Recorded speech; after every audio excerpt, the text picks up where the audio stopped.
to the channel, everyone. I am Ben, and this is just a quick update video about my time at NAMM 2025. So as always, NAMM is awesome.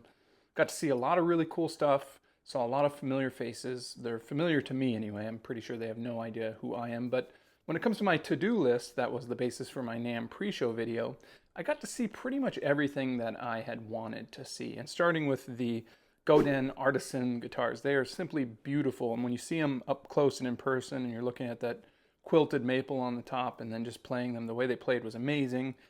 Everything about them made me wanted to add one of them to my collection. However, those guitars were going for about $2,800, $3,000, which I can't say it's not a fair price for what it is when you compare it to other high-end North American guitars.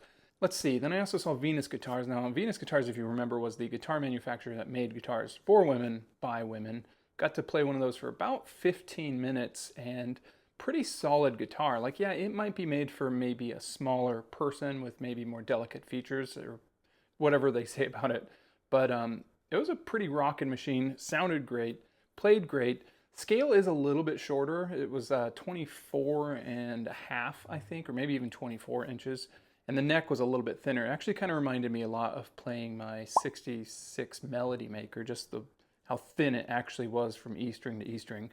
But love to get one on my channel to just tear it apart and try it out sometime. Let's see, next up was Shark Guitars. Now, they were at NAMM a few years ago. They were not on my radar for this year, but I couldn't help but see their fancy display, and the guy just kind of saw me eyeballing all these guitars and pulled me aside and gave me the whole spiel on it. Pretty fancy, pretty awesome stuff. Now, one thing I really liked was the back of the guitar had two banks of dip switches. One of them had like 10 different options of capacitor. The other one had like 10 different options of resistors that were commonly found in an electronics cavity on a guitar.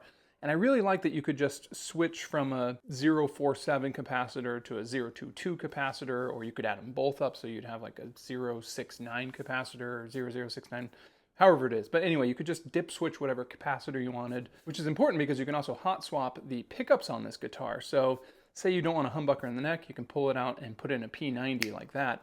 A lot like the Relish guitars, how you could pull the pickups out and they were mounted into like a magnetized jig that would stick in there. The guitar also had a few little ports in it that you could mount these effects pedals into it, and they were routed to 4 parameter controls on the face of the guitar. So let's say you had controls A, B, C, and D. A on a reverb pedal would be routed to, you know, whatever the depth. But if you put in a delay pedal, then A would now be routed to time or something like that. And depending on what effect you had in there, the 4 parameters were mapped to specific functions of that effect. Really expensive. I think they were going for like $6,500, $7,000. It's not a guitar for me. You guys see my channel. You know that I like my guitars very simple. 2 humbuckers, the most primitive wiring possible, tone knob, volume knob, pickup selector. Let's go to town. That being said, would love to try one out on my channel. You know, if you guys want to send out a $7,000 guitar to a relatively unknown channel. I was also pleased to run into the Festly people there. They had actually hit me up about a week before the NAMM and asked if I was going to go to the show. I was pleasantly surprised to see that they had a little gift bag waiting for me, which was really cool. It had a hat and a little canvas tote in it and a couple other stickers or something like that. But very nice guys.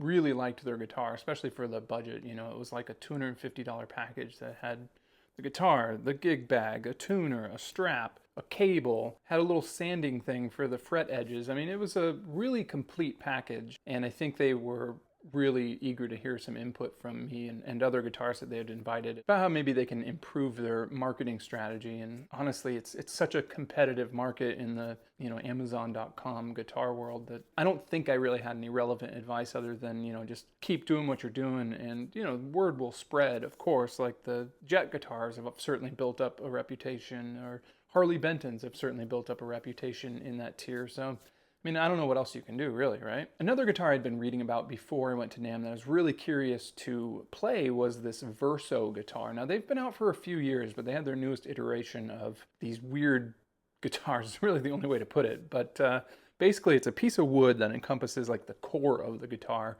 and then a sheet metal that goes over the top. And then the pickups, using their natural magneticness, are stuck to this sheet metal, and you just kind of slide them around wherever you want on this metal to get whatever sound you want. Additionally, there's this really cool feature where the sheet metal that these pickups are mounted to is like pre-formed, and you would actually bend it in and it would create this tremolo effect as the pickups moved further and closer away to the strings. But it was an actual natural tremolo, which was awesome, I think, and very simple idea, but the fact that you get this like really clean control of it, very awesome. Of course, those guitars also don't come cheap, as they were in the boutique guitar section, but again, I would love to try one on my channel someday.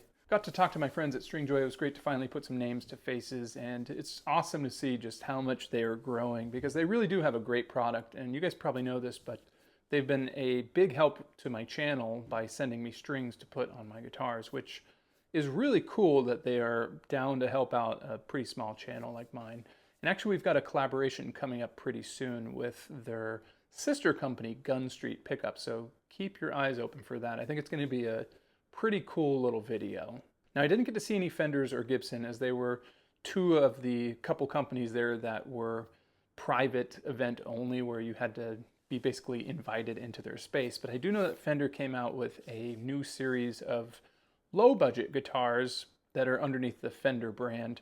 They're called the Fender Standard Series. And I did actually happen to get a Telecaster on order that hopefully will be here in a couple days, and maybe I can get a video up by the end of this week or maybe early next week. Fender claims that it's bridging some gap that exists there. I don't see it myself, but you know, we'll see when I tear the guitar apart. Maybe there's a lot of things that I'm just clearly not thinking about right now.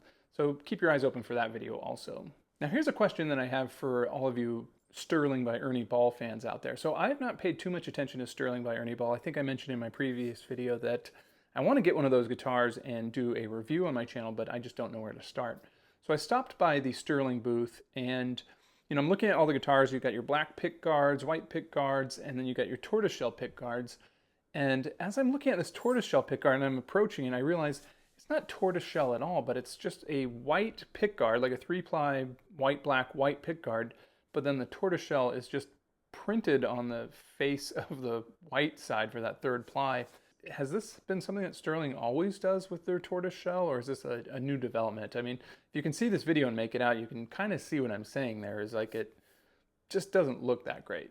Also got to check out the Eastman Fullertone line that I mentioned in my pre-NAMM show video from last week. Very interesting design. It's got the long neck tenon bolt-on neck.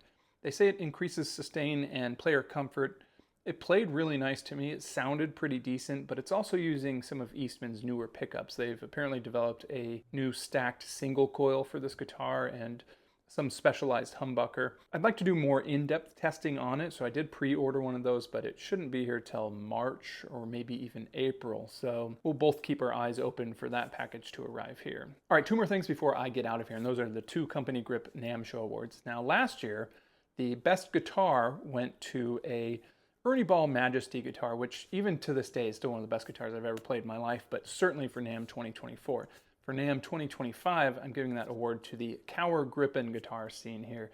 First off, love this paint job. I know it's not going to be for everybody, but I think the style was fantastic. What you've got here is a solid mahogany body, solid mahogany neck-through design, sounded great, played great, and most surprising of all was how lightweight the guitar was. This thing came in at about 6.5, 7 pounds, somewhere around there, which is pretty light for this guitar. I know when you see it in a picture, it doesn't really do it justice, but that's a big-bodied guitar. Think of it kind of just like a, you know, Gibson Explorer with the edges cut off in the body, a little bit more angular. Awesome guitar, awesome work, Cower. I want to get one of those to add to my permanent collection, actually, if I ever win the lottery. The next award is the Company Grip Best in Show Award. Now, this award is not for a guitar or a pedal or a drum set or a trumpet or anything. It's specifically for the best free merch at NAMM Show from any company that is there. And they gave away a lot of stuff this year. You know, there's free lanyards, free hats, free t-shirts, free guitar pedals that you could win. Now, I guess technically I have to be the one that receives this gift for it to count for the Company Grip Best in Show Awards. Now, last year that went to DiMarzio for providing free beer on day 4 of the NAMM Show, which was the most incredible gift that you could get after spending, you know, 80,000 steps or whatever over 4 days just to have that cold beer handed to you. But this year, that award goes to, and I know I'm going to butcher this, but it's Garzinia Guitars, who had a Gut Punch Habanero Hot Sauce if you would shred on their machines for them. But yeah, for me, the Company Grip Best in Show NAMM 2025 award goes to the Garzinia Gut Punch Habanero Hot Sauce. Hits harder than NAMM Lunch. I'm sure that's an inside joke to the people that are showing off their products there. What could that mean, actually? A NAMM Lunch? I mean, maybe it's supposed to say launch and they misspelled it. Anyway, that's all I've got time for today, and I'm going to be working on a couple more videos that hopefully come out in the next couple weeks, so keep your eyes peeled for that. All right, thank you everybody. I will talk to you next time.